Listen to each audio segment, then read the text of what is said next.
Good evening and welcome to the February 15th, 2022 meeting of the Roseville Independent Redistricting Commission. The meeting is called to order. Clerk, can you please call roll? Robiak. Here. Rank. Here. Griffith. Here. Ludwig. Here. McPhail. Here. McKee. Here. Sweeney. Here. Wagner. Here. Aldrich. Here. Cuthbertson and Willoughby are absent. Alternate Kuhn. Present. All right, and then alternates Donor and Sauter are absent. Commissioner Sweeney, will you lead us in the Pledge of Allegiance? Where should we?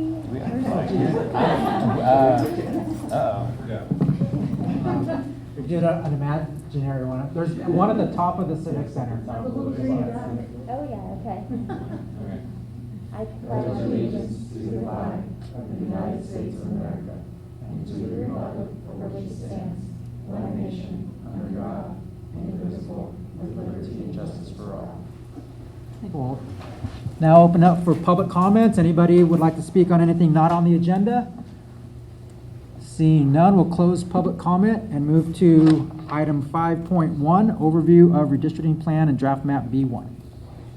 Good evening, everybody. Joe Mandel from the City Attorney's Office. I'm going to be doing an overview of the preliminary redistricting plan and draft map B1. This is the third of 5 public hearings that we're doing to discuss draft map B1 and take public comment. Draft map B1 was selected as the final draft map at the Independent Redistricting Commission's meeting on January 24th.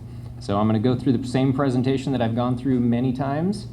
And starting with just generally, why are we here? What are we doing? What is the purpose of the Independent Redistricting Commission? So the commission was created after the voters passed Measure R in the general municipal election on November 3rd of 2020. And what that did is added Article 11 to the Roseville City Charter. And in the purpose of the commission in the city charter, it is to establish a redistricting process that's open and transparent and allows public comment on the drawing of city council district boundaries, ensures that district boundaries are drawn according to the redistricting criteria set forth in the city charter and applicable laws, and ensures that the redistricting process is conducted with integrity, fairness, and without personal or political considerations. There's also various redistricting criteria that are set forth for the commission to consider, and this is from Article 11, Section 11.09. And this states that the commission shall draw its final map so that council districts are substantially equal in population as required by the U.S. Constitution, and that population equality is based on the census that is done every 10 years. Item number 2, the commission shall draw its final map so that council district boundaries comply with the U.S. Constitution, the California Constitution, and the Federal Voting Rights Act of 1965, and any other requirements in state and federal law. Moving on to other redistricting criteria that the commission should consider in the following order of priority when adopting a map. Number 1, to the extent practicable, council districts shall be geographically contiguous. Number 2, to the extent practicable, the geographic integrity of any local neighborhood association boundaries, or local community of interest shall be respected in a manner that minimizes its division.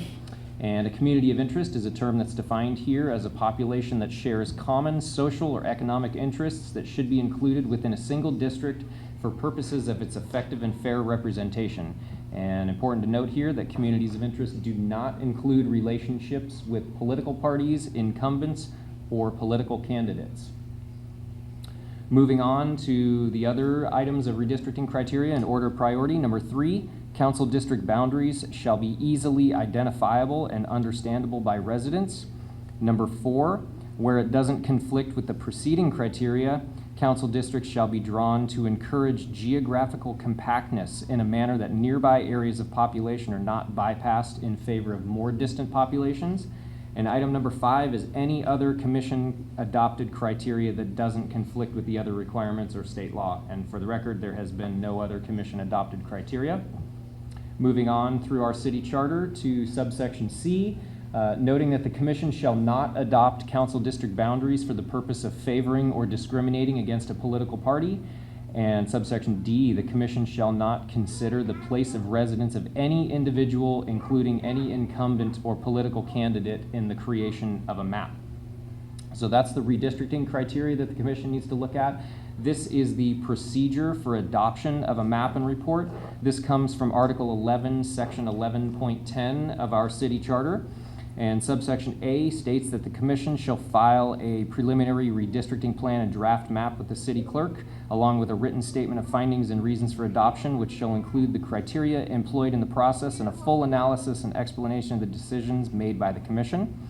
And then the city clerk is going to publish that preliminary redistricting plan and draft map for at least 30 calendar days prior to the adoption of a final redistricting report and final map.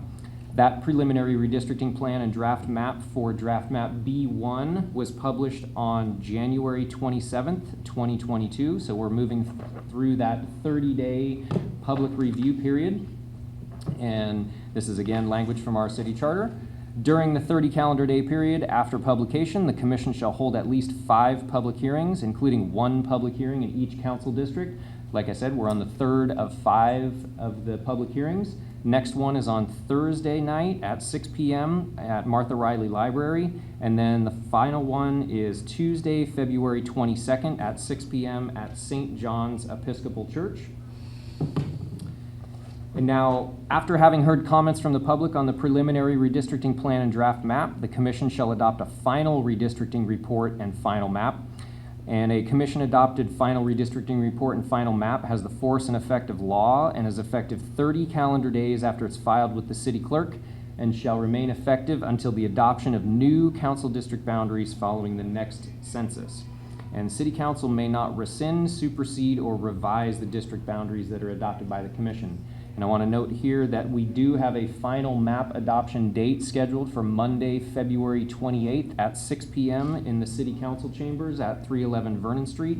And that meeting and all of the upcoming public hearings are all open to the public.